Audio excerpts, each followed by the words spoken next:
안녕하세요. 파산관제인 홍인필 변호사입니다. 파산 DB 업그레이드 시간입니다. 그동안에 이제 오랫동안 한 3년간 2,000개 정도, 3,000개를 했는데 그중에서 상위 500개의 어떤 가장 많이 본 주제에 대해서 이건 뭔가 이제 정보가 많이 유통됐기 때문에 사람들이 아주 관심을 가진 분야라고 할 수 있죠. 소비자, 파산 준비하시는 분들. 이제 세 번째 시간입니다. 관제인이 파산 채무자를 조사하는 절차와 실수를 줄이는 방법. 한번 파산 관제 내지 보조인들이 한번 볼 필요 있고 채무자들도 한번 볼 필요가 있습니다. 파산 신청서와 관제인 면담과 차이가 큰 사건. 그야말로 진단을 하나도 안 받고 그야말로 고의적인 허위라고는 보기는 어렵지만 그런 사건도 있지만 제대로 안 하는 거죠. 체크를. 이제 비용이 너무 싸서 그럴 수도 있고 귀찮아서 그럴 수도 있고 뭔가 채무자 입장에서는 밝히기 어려운 거를 고의적으로 누락시키는 경우가 있죠. 이런 사건이 상당히 많습니다. 이런 사건은 대부분 환가와 연결되죠. 보험을 은닉하거나 그다음에 상속재산 밝히지 않고 그렇죠? 그다음에 편파 변제 얘기 안 하죠. 그다음 자영업자 그 보증금 사용처라든가 처분하고 가게를 처분하고 그런 사용 내역 제대로 안 하죠. 보편상자 대부분 여기서 사건이 걸려집니다. 파산 면책 후 예금 부동산 자동차에 설정 내 압류 가압류 푸는 실제 서식. 이거는 면책 받으신 분들이 이걸로 열심히 공부해서 본인이 혼자 한번 해보시든지 아니면 약간의 비용을 법무사나 사무직원한테 좀 주시고 도와달라고 하십시오. 법인 운영자가 법인 파산 신청을 먼저 했을 때 유리한 점 이게 분명히 존재합니다. 특히 1인 법인 아니면 과점주주인 경우는 더 심하죠. 그냥 법인 운영을 하다가 법인은 그냥 물론 그게 장기간 그냥 폐업 상태였으면 큰 문제는 없어요. 근데 법인을 지금 폐업도 안 하고 그냥 1년 아니면 사실상 그냥 폐업한 상태에서 개인 파산만 신청을 했을 때 좀 문제가 되는 소지가 있습니다. 그래서 다만 이제 법인 파산은 돈이 들죠. 최소한 예납금만 5억일 때 500. 채무를 기준으로 채무가 5억일 때 500, 1000일 때 700을 예납하고 나머지 신청 대리인 비용까지 써야 되기 때문에 이거는 진단을 정확하게 받으면 돼요. 내가 지금 법인하고 법인도 운영하면서 개인 파산도 문제가 됐을 때 최소한의 금액으로 이거 법인을 가는 게 유리할까요? 아닐까요? 유리할까요? 법인이 어느 정도 실체가 있고 청산할 재산이 좀 있으면은 해야 됩니다. 그렇지 않고 실제 청산할 재산이 거의 없다 했을 때는 그냥 폐업만 하고 개인 파산만 하면 됩니다. 결국 청산할 재산이 있느냐 없느냐가 가장 큰 기준이 되겠죠. 그 다음에 채무자의 진술을 쉽게 이끌어내고 자료 제출을 신속하게 하는 방법 1492표. 이거는 예전에 제가 나름대로 노하우가 있었는데 지금은 이제 집단적으로 하는 바람에 많이 악화되고 이제 직접 대면하는 방법이 가장 중요한 문제겠죠. 18년 된 채무 면책. 이건 이제 하나의 케이스입니다. 파산 사건의 최신 경향. 이거는 계속 꾸준히 제가 이제 이후에 날짜도 붙이죠. 이건 상당히 많이 보는 경향이 있습니다. 파산 면책 절차 중 채권자가 채무자를 상대로 지급명령 소송을 걸어온 경우 대응. 이거 얼마 전에 제가 인천에 계신 분 도와드렸는데 하도 이제 원래 그냥 지급명령 돼 있으면 그냥 파산 절차 진행 중입니다 라고 답변서 하나 내면 떼신데 이분은 이제 노심초사하고 강제 집행될까봐 애걸복걸하고 해서 그냥 공식적으로 위임을 하고 이제 세금 좀 더 낼 각오로 하고 위임을 했습니다. 그래서 답변서를 내고 그 사이에 이제 다행히 잘 면책됐습니다. 최근에. 근데 이제 오늘 법원에서 성명정비명령에서 중앙법원에서 지금 이게 똑같은 사안이거든요. 그래서 이제 지급명령 그 답변서에다가 면책됐다. 이건 각하돼야 된다. 하면 끝입니다. 그렇죠? 지금 상대방이 이제 뭐 본안 소송을 해도 이제 면책 채권이면은 끝나겠죠. 그런 식으로 해서 이거는 이론적으로는 지급명령이라든가 소송을 걸 수가 없죠. 그러면 채권 조사를 하면 채권 조사가 먼저 완료됐으면 각하고 채권 조사를 나중에 진행할 거면 이 소송은 그냥 추정되는 거고 채권 조사할 재산이 파산 재산이 없는 사건이면 그냥 추정했다가 나중에 면책 결정으로 하면 각하시키면 됩니다. 그 세 가지 경우만 나누면 돼요. 당뇨 등 지병 악화와 기초생활수급자. 저 기초생활수급자는 오늘도 이제 뭐 제가 어디 모임에서 그랬는데 기초생활수급자는 앞으로도 비대면 사건에서도 집회에는 가급적 나오게 하지 말자. 문제가 된 사람만 나오게 합시다. 왜냐하면 이분들은 연세도 많고 연세가 많고 그 다음에 기본적으로 건강도 안 좋아요. 건강도 안 좋은 경우가 많습니다. 당뇨, 고혈압, 그다음에 뭐 뇌졸중, 중풍, 그렇죠? 그다음에 심근경색, 여러 가지 어떤 지병 때문에 몸이 안 좋으신 분들이 상당히 많아요. 그래서 거동 자체가 힘드신 분들이 많아요. 그래서 가급적 나오지 말고 기초생활수급자라도 꼭 출석시켜서 확인해야 되는 건 송달이 안 되는 경우. 그때는 이제 그분한테 주지해야지 그 사람이 또 구조공단에도 가서 이제 압박을 하죠. 그 다음에 이제 그래도 기초생활수급자임에도 채권자가 이해하는 경우가 있습니다. 그런 경우에는 좀 나와서 그래도 답변을 하는 게 낫죠. 파산관제인은 실수를 줄이자. 파산관제는 결국은 이제 실수 목록이 나오죠. 교과서에. 파산관제인 내지 보조인 아니면 파산관제인을 준비하고 계신 분들은 법인 파산 교과서를 보면 실수하는 16가지 케이스가 나옵니다. 그 다음에 개인 파산에서도 선관주의 의무 위반이 한 열 몇 가지가 나와요. 그래서 한 30개 이상의 케이스가 나옵니다. 결국 그거는 그 책을 쓰신 분들은 판사님이죠. 결국 판사가 늘 관제인이 어떤 실수한 걸 체크하는 거죠. 그래서 그게 나중에 교과서에 반영되니까 상당히 많이 발생하거나 발생할 가능성이 있다는 얘기죠. 거기에 뭐 심지어는 소송까지 당하죠. 관제인이 실수해서 선관주의 의무 위반이죠. 관제인이 실수하는 경우도 있지만 보조인이 실수하는 경우는 관제인이 실수하는 경우가 똑같이 취급합니다. 사용자 책임이죠. 이게 그래서 파산관제인은 늘 실수 중에 실수를 하더라도 즉각 계속 보정을 해야 됩니다. 그렇죠? 그래서 이거는 뭐 법조인이 되면 실수가 없을 수는 없죠. 줄이는 게 문제입니다. 적게 하고 그 다음에 그 실수를 하더라도 그게 결과에 크게 영향을 미치지 않으면 됩니다. 그다음에 파산 절차에서 채권자의 적반하장식 2. 사업 허위 기재. 채권자가 이해할 수 있는데 때로는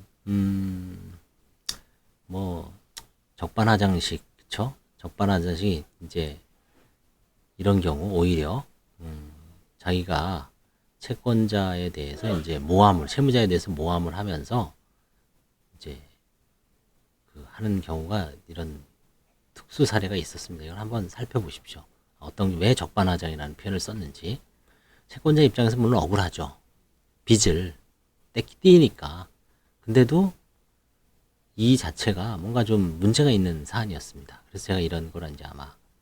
그 다음에 파산면책 신청, 접수 후 종료될 때까지의 절차. 이것도 이제 인기가 많을 수밖에 없죠. 서울회생범이 통상적인 절차이므로 나머지 지역은 참고만 하시기 바랍니다. 약간의 어떤 조금씩 미묘한 차이가 있기 때문에 이거는 아마 요즘 비슷할 거예요. 이런 거가 이제 도움이 되죠. 파산면책에 대해서 뭔가 도대체 어떻게 진행되는지, 그렇죠? 관제인은 뭐고, 법원은 뭐고, 동시폐지는 뭐고, 환가는 뭐고, 배당은 뭐고, 채권자 이의는 뭐고, 언제 어디서, 그 다음에 관제인 선임 비용, 예납 비용은 뭐고, 동시폐지는 뭐고, 이시폐지는 뭐고, 종결은 뭐고, 이런 거 이제 해설한 겁니다. 파산 신청 전 서류를 준비하는 방법과 관제인 조사에 대응하는 방법. 이거 좋죠. 서류를 준비하는 방법 1종부터 14종, 예를 들면 1종부터 29종까지 그쵸? 쭉 띄는 장소, 그 다음에 그 필요한 이유, 왜 필요한지, 그 의미, 이건 잘 보십시오. 이거는. 그 다음에 파산 절차에서 은닉 사례, 가족 명의 재산을 이전하는 거는 발견되기 쉽죠. 신규 취득은 어렵습니다. 왜? 명의를 배우자 명의로 취득하니까 이게 이 사람 남자 채무자의 재산에서 이제 대가를 지급하고 취득했는지는 상당히 그 까다롭습니다. 그게 돈의 이전 경로를 이전이 뭐 전부 현금 거래했으면 모르죠. 못 잡죠. 그 다음에 뭐 다른 사람으로 우회해서 소득을 하면은 못 잡습니다. 그래서 가족 명의 신규 재산의 신규 취득은 다만 신규 취득한 사람이 도저히 나이라든가 뭐 직업, 학력 이거에 봤을 때 도저히 그만한 재산이 나오지 않을 정도. 예를 들어서 배우자가 가정주부였는데 어느 날 갑자기 1억짜리 전세금이 뚱 생겼어. 근데 나중에 조사해 보니까 신규 취득은 신규 취득이지만 대출을 받았다. 전세자금 대출. 그러면 넘어가는 거죠. 소명이 되면 됩니다. 아니면 친정 오빠가 하도 자기 여동생이 남편이 사업 말아먹고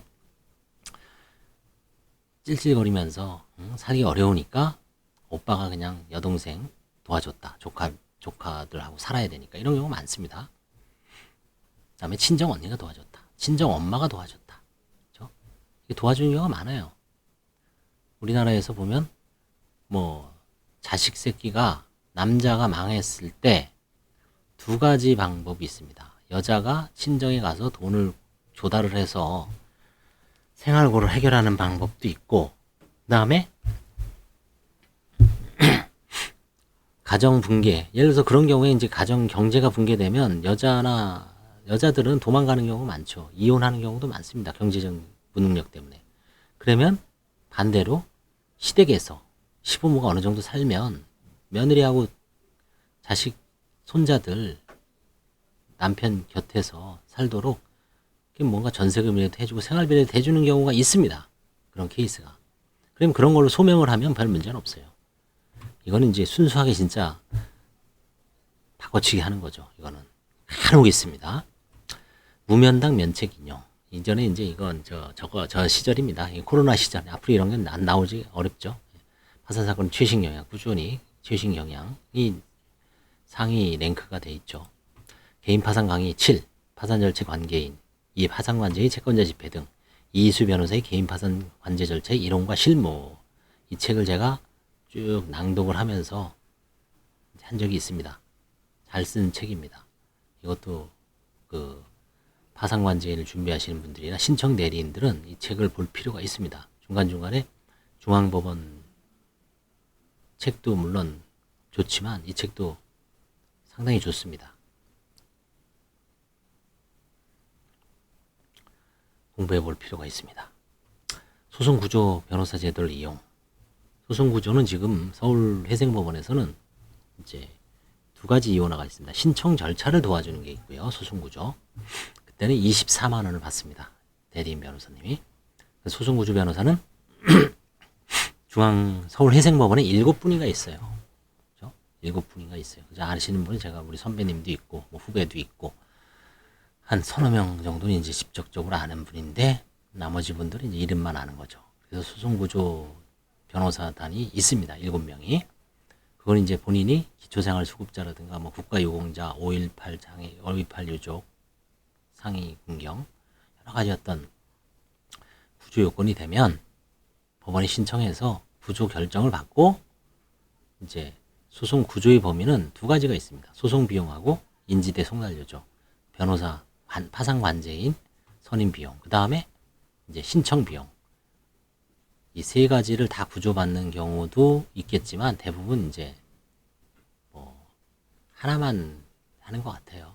처음에 24만 원 그 소송 신청을 구조한 사람들은 관제인 예납 비용은 30만 원인데 그냥 15만 원으로 낮춰서 예납을 좀 감해주든지, 그런 분들은 이제 15만 원하고 그 다음에 이제 인지대 송달료가 너무 많으면 또 보조해주는 경우도 있고, 그래서 대개 작게는 15만 원, 많게는 30만 원 플러스 알파, 그 정도 범위 내에서 국가 예산이 투입되는 거죠.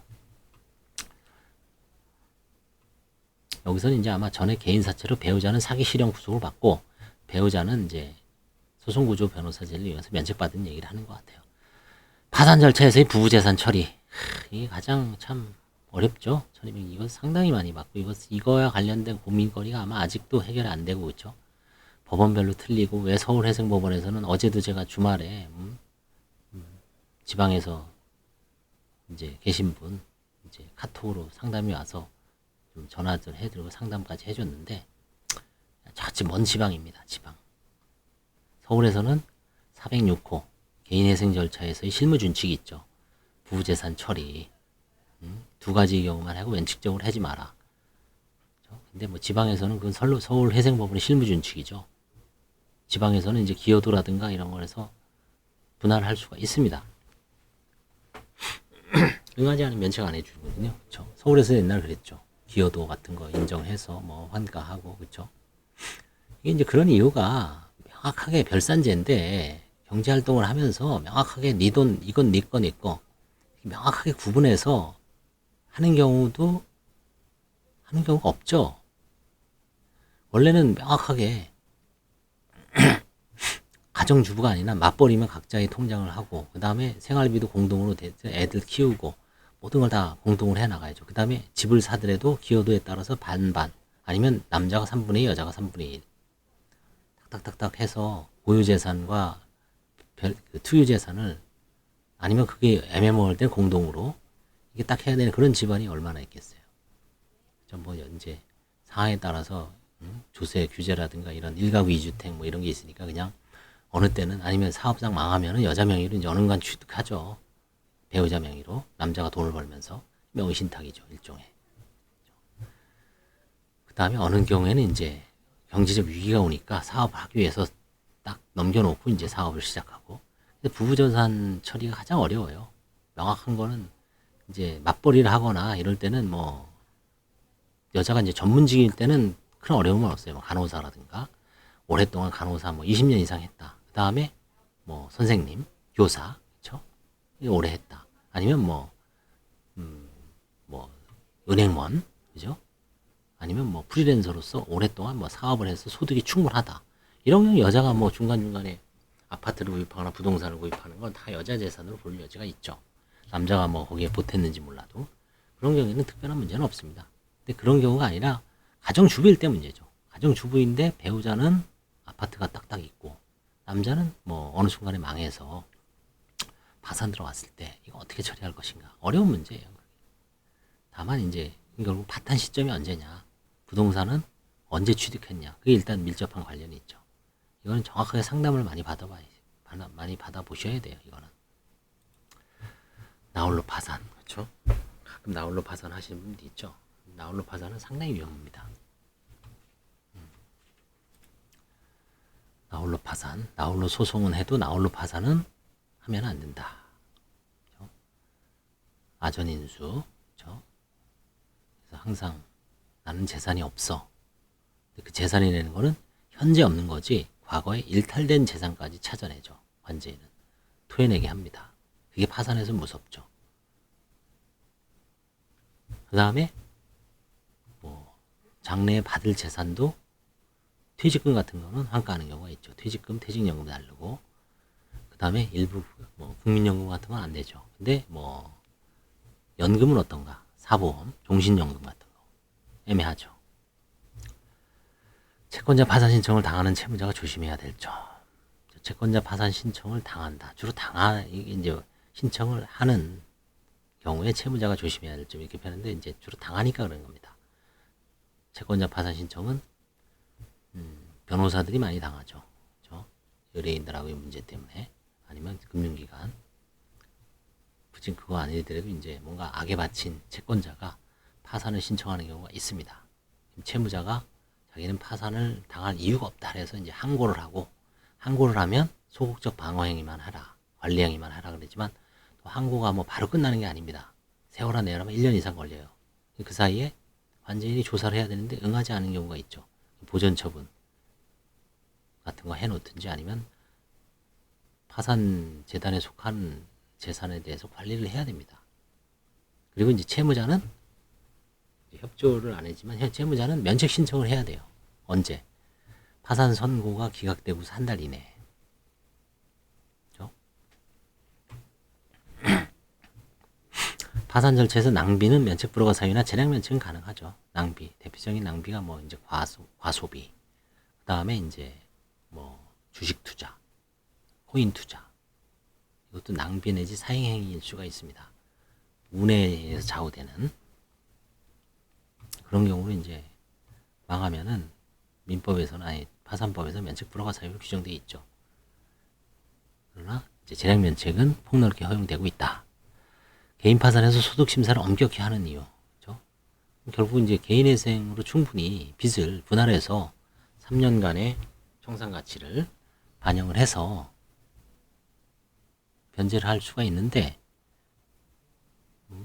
그냥 빚을 터는 한 번에 일거에 그냥 다 면책받으려고 하는 인간의 어떤 이기적 욕망은 당연한 거죠. 그거를 뭐 도덕적으로 이제 도덕적 해이에 빠져서 어쩌고저쩌고 얘기하지만 본능은 맞아요. 이기적 본능. 그게 이제 때로는 뭐 발전의 원동력이 되는 거죠. 그렇지만 결국 사회 전체적인 입장에서는 그런 사람들이 이제 또 신뢰를 저하시키는 거고 파산 절차의 어떤 기능을 마비시키거나 불신을 초래하죠. 그래서 이제 관제인이 아니면 법원에서 엄격하게 심사를 하고 심사는 아주 엄격하게 하되 이제 처분은 완화해서 좀 흠이 있더라도 과거에 흠이 있더라도 면책을 해주죠. 재량 면책도 해주고. 그렇지만 그 소득 심사를 했는데 여전히 현재 고소득이 유지되고 있다면 이건 뭔가 좀 문제가 있어서 엄격하게 심사를 하거나 신문을 하죠. 파산 절차 신용카드 사용 내역의 중요성. 이건 이제 은닉재산을 찾아내기 위해서 예전에는 신용카드 사용 내역을 조사를 많이 했습니다만 이제 반대로 지금은 뭐 14종만 하고 이럴 때는 굳이 누가 이제 조사해달라고 하지 않는 한 조사를 안 합니다. 신용카드 조사해봐야 뭐 과거의 소비 내역 나오면 재량 면책이라 그랬잖아요. 이건 소비와 관련되기 때문에 은닉과는 거리가 멀죠. 그냥 왕창 써버리기만 하지 그걸 어떻게 소비와 은닉은 어떻게 보면 정반대 입장입니다. 소비 많이 하는 사람이 은닉할 리가 없어요. 대부분. 그냥 소비만 하고 빚만 앙창 지은 상태에서 면책을 받지 그런 사람이 어디 효과적으로 다른 사람한테 딱 짱박아 놓고 저축 은닉도 일종의 저축입니다. 사실은 엄밀하게 얘기하면 소비와 은닉은 거리가 멀어요. 서로 완전히 상반입니다. 제가 보기에는 소비 많이 한 사람 치고 은닉 글쎄요. 은닉도 비도덕적 저축이죠. 다른 사람 명의로 비도덕적 아니 부도덕한 저축이라고 볼 수 있죠. 은닉은 부도덕한 저축. 그렇죠? 소비 많이 한 사람이 은닉 거의 안 합니다. 채무자 파산 시 채권자 대응. 채무자 파산 시 채권자 대응. 저번에 한번 말씀드렸죠. 이제 철저하게 타임 테이블에 따라서 그 무대뽀를 하는 게 아니라 딱 관제인이 조사 보고서를 먼저 입수해라. 조사 보고서 및 이제 첨부 서류. 조사 보고서를 입수해서 거기에 이제 뭔가 제대로 조사를 했는지 반영을 했는지 그런 건 이제 따져야 되죠. 서류는 제대로 냈는지 재산은 제대로 기재됐는지 과거 5년 처분한 재산은 기재가 됐는지 자기가 알고 있기는 경매가 됐는데 그거 처분을 관제인은 샅샅이 조사를 했는지 차량이 변동됐는데 그 내용은 기재했는지 본인이 알고 있는 거하고 관제인 조사 보고서가 뭔가 상이하다. 그래 뭔가 저 사람이 관제인을 속이거든지 아니면 관제인이 그냥 별 문제 없이 대충 조사했던 얘기죠. 거기서 이제 문제의 시발점이 있죠. 먼저 채권자 대응 1은 그냥 뭐 일단 이해하겠다라고 시간이 없으면 한 다음에 태클을 건 다음에 그 다음부터는 자료를 수집해야 되죠. 관제인 보고서, 기록 열람 등사 신청해도 개인의 어떤 사생활이라든가 정보, 개인정보가 있는 거는 복사를 안 해줍니다. 관제인 보고서는 안 해줄 수가 없죠. 관제인 보고서, 입수, 그게 1착입니다. 부인권 행사, 그렇죠? 부인권 행사는 상당히 중요하죠. 391조, 391조에 의해서 399조까지 고의 부인, 위기 부인, 비본집행위 부인, 본지행위 부인, 그 다음에 무상행위 부인, 집행행위 부인, 크게 4가지가 있습니다. 고의 부인, 위기 부인, 무상행위 부인, 집행행위 부인. 그 다음에 이제 상속재산 파산에서의 망인의 생전 행위에 대한 부인, 이것도 마찬가지로 이제 준용이 되죠. 그런 5가지가 있는데 부인권 행사는 면밀하게, 이건 어차피 이제 다 당하는 게 아니고 부인권 행사가 채무자 내지 그 주변에 어른거리는 사건이 있습니다. 대부분 7, 80% 되는 사건은 부인권 행사가 문제되지 않습니다. 문제가 되더라도 아주 미비하기 때문에 그냥 넘어가는 수준입니다. 근데 한 20, 30%, 많은 경우 30%, 적어도 한 10에서 20% 정도 되는 사건은 늘 부인권 행사가 문제가 됩니다. 부인권 행사는 사행위하고 편파행위, 그렇죠? 둘 다 할 수 있죠. 주민등록 직권말소 채무자 사건은 환가가 없다. 이건 늘 얘기하는 거고. 개인 파산 조사 및 환가의 경향, 이것도 이제 그 당시 늘 제가 이제 최신 사건 말씀드리니까 많이 보십니다. 그다음에 예금을 은닉한 사례, 예금을 은닉한 사례, 예금을 은닉하기는 상당히 어렵지만 아주 특이해서 해봤고요. 파산 선고 후 파산 취하 불가능하다. 면책만 취하되어 날아간다. 이미 파산 선고 전 취하는 가능한데 파산 선고 후에 파산 취하는 불가능하다. 일본은 신미상법에 이걸 박았죠. 우리나라는 아직 개정을 안 했는데 우리나라도 이걸 박을 필요가 있습니다.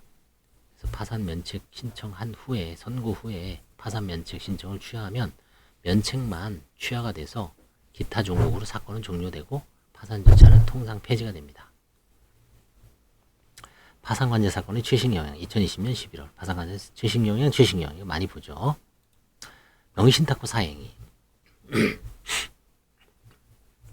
명의신탁은 사행위를 원래의 어떤 명의신탁자가 명의수탁자한테 명의신탁해 놓은 재산을 수탁자가 파산 신청 전에 명의신탁자에게 반환하는 것은 사행위가 아니라는 대법원 판례가 있고 이제 그렇게 해설을 했습니다.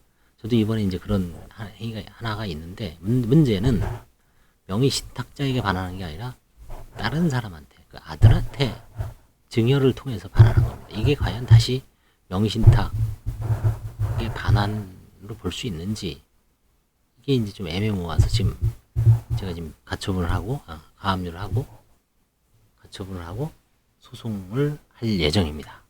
처분금지 가처분을 하고, 그래서 한번 판단을 받아보려고. 일은 뭐 그것도 당사자 사이 합의니까 다른 사람한테 옮겨놓는 거 가능하지 않냐라고 할 수는 있지만 한번 살펴봐야 되겠어요. 편파행위 변제 실제 사례 2개 해설. 저 편파행위 변제, 이건 편파행위나 변제는 실제 사례를 한번 보시면 이해가 쉬워요. 이론적인 교과서 백날 봐도 소용이 없습니다. 이걸 한번 제도의 파산 허용 사례. 제도의 파산은 늘 많이 얘기했죠. 불락, 취기, 신, 불허가, 면책 불허가, 그 다음에 채권자 누락, 그 다음에 취하, 그 다음에 면책 기각, 신청을 하지 못한 경우, 각하된 경우, 이런 경우에 다시 파산 면책을 신청할 수 있는가? 대법원 판례에 따라서 허용을 하지 않는다는 이런 사례가 있고, 중앙법원, 서울회생법원에서는 이제 2020년 4월 17일 날 중년 판결이 있었죠. 또 여기 해설이 되어 있습니다. 제도의 파산에 대해서는 이제 과거에 여러 가지 사유로 인해서 면책을 못 받은 사람들이 이제 다시 고개를 서서히 이제 드는 그런 효과가 있고, 이제 이게 뭐 유튜브든 아니면 여러 가지로 전파가 되면서 이게 나는 이제 가만히 있지 않죠. 나는 어떻게 제도의 파산이 되는다. 이게 상당히 많이 들어옵니다. 상당히. 과거에 어떻게 해서 이제 됐는데 이게 될까요? 상담을 받아보십시오. 상담을. 어떤 이게 뭐 자판기식으로 따다다닥 들어갔을 때 됩니다, 안 됩니다. 나올 수가 없어요. 법률 상담은. 자기 케이스를 갖고 변호사를 조용히 찾아와서 상담료를 딱 드린 다음에 한번 정확하게 분석을 해달라고 하십시오. 아무나 아니라 파산 면책 절차에 대해서 일가견이 있는 변호사. 울산 같으면 이민우 변호사님 있죠. 그분은 지금 울산 쪽에서 상당히 제도입 파산 많이 성공하고 있습니다. 우리 관제인 밴드에 자기가 이제 자랑하는 사건이 좀 있어요. 부럽죠. 그렇죠? 그분 부울경우 그분 찾아가세요. 이민우 변호사 울산에.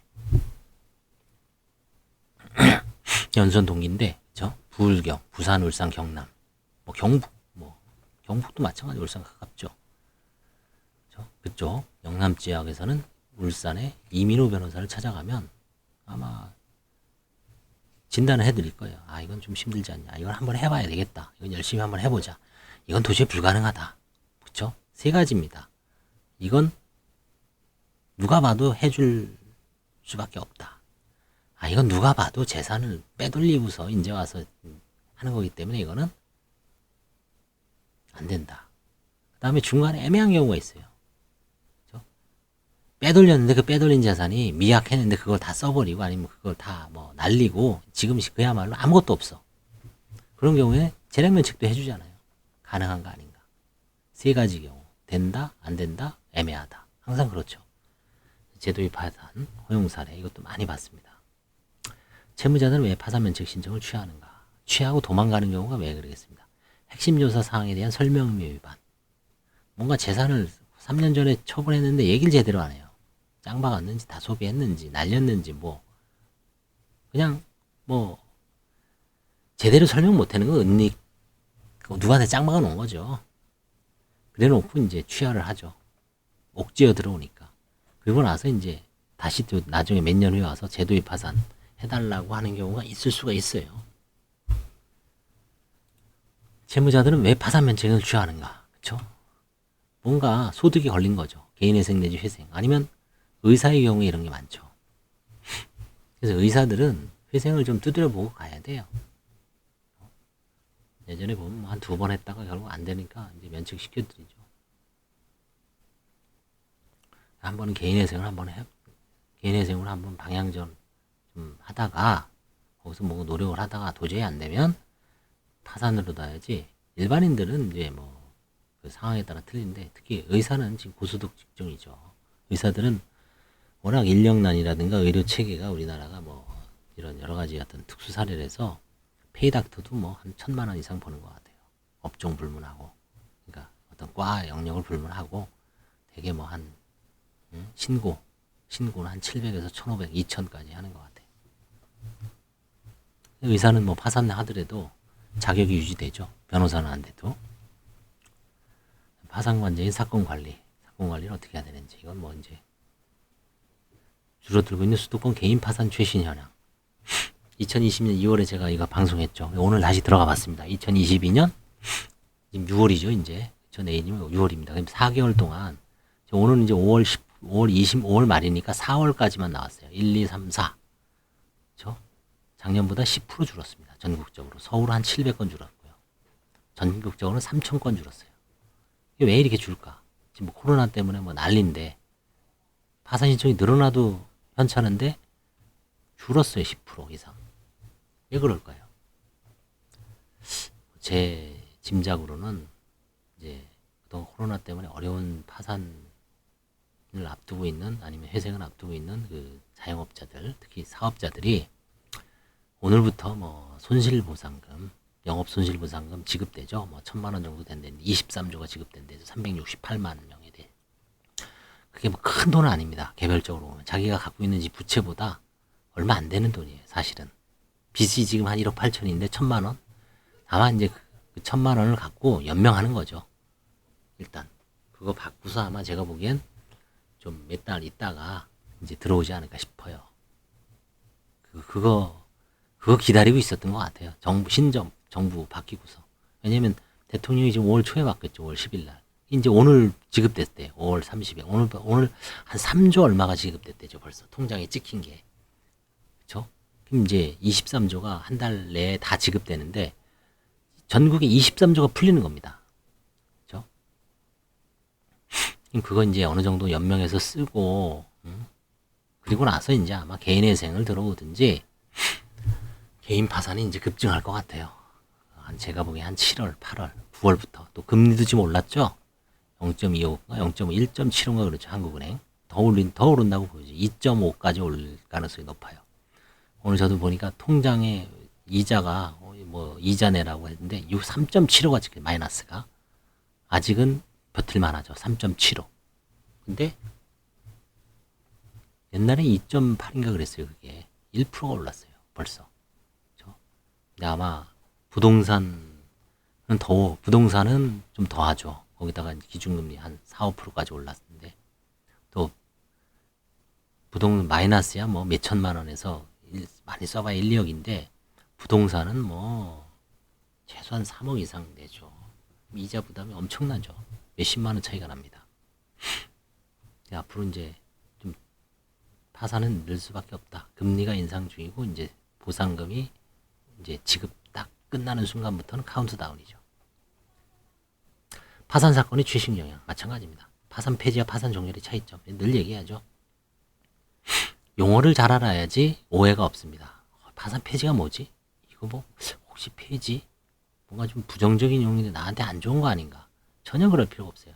파산 폐지는 그야말로 파산 절차를 더 이상 진행할 실익이 없어서 비용도 없고 아무것도 없는데 그냥 나가리 시킨다는 얘기예요. 고도리에서 어떻습니까? 3점 나야 되죠. 3점을 못 나는 거예요.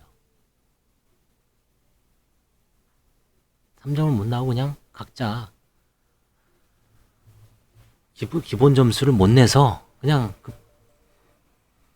절차 그냥 그 판은 뒤엎는 거죠. 파산 종결은 돈이 나는 겁니다. 그래서 배당을 하는 거죠. 돈을 나눠주는 겁니다. 재산을 찾아서. 네.